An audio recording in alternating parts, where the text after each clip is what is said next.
ప్రేమ కోసం కన్న తల్లిని చంపిన కేసులా గింత ఘోరం ఉంటుందా? అది బిడ్డ రాక్షస అని అందరు తిట్టిండ్రు. లోకం మస్తు మారిపోతున్నది, కిరాతకమైన మనుషులు తయారవుతున్నారని మాట్లాడిండ్రు. కానీ అసలు తప్పంతా తల్లిదే అని అంటారు పోలీసులు. ఈ అమ్మాయి ఒక 3 సంవత్సరాల క్రితం 7th క్లాస్లో ఉన్నప్పుడు పోలీస్ స్టేషన్కి వచ్చి తల్లి మీదనే కంప్లైంట్ చేసి నేను ఉండను ఈ విడతోటి అని చెప్పేసి హోమ్లో ఉన్న మాట కూడా వాస్తవం. అది కూడా జరిగింది.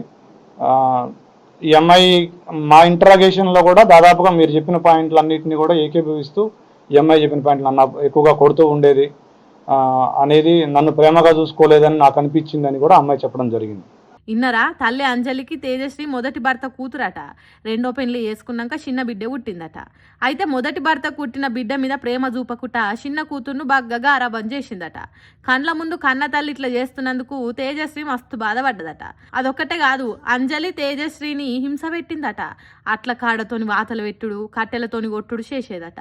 శివానే ఇన్స్టాగ్రామ్లో పరిచయమైన పిల్లగాని ప్రేమ పెళ్లికి ఒప్పుకున్నదట ఫస్ట్, కానీ తర్వాత పైసలు డిమాండ్ చేసిందట.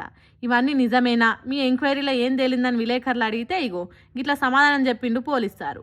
7వ తరగతి చదువుతున్నప్పుడు, అంటే 3 ఏళ్ల కింద తల్లి బాధలు భరించలేక పోలీస్ స్టేషన్లో కేసు కూడా పెట్టిందట. తర్వాత సర్కారు సవలతులతో నుండే హోంలో కూడా ఉన్నదట తేజశ్రీ. అంతేకాదు, మేము చుట్టుపక్కల ఉన్నోళ్ళని కూడా ఎంక్వైరీ చేసినాం, కేసులు చూసినాం. తేజశ్రీని కూడా ఎందుకు ఇట్లా చేయాల్సి వచ్చిందని అడిగితే తనని పెట్టిన బాధలు చెప్పి ఆ నరకం భరించలేకనే చంపాల్సి వచ్చిందని చెప్పిందట. మరి అట్లా హింస పెట్టుడు ఎందుకు చేసింది? తన భర్త పాత్ర ఏమన్నా ఉన్నదా, లేకుంటే మొదటి మొగుడి మీద కోపాన్ని తన కూతురు మీద తీర్చుకున్నదా, ఎందుకనేది సంపబడ్డ అంజలికే తెలవాలి.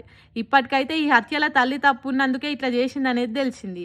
మరి కాలం గడిచే కొద్దీ ఇంకెన్ని కొత్త ముచ్చట్లు తెలుస్తాయో, ఎన్నెన్ని ట్విస్టులు ఉంటాయో ముందు ముందే చూడాలిగా.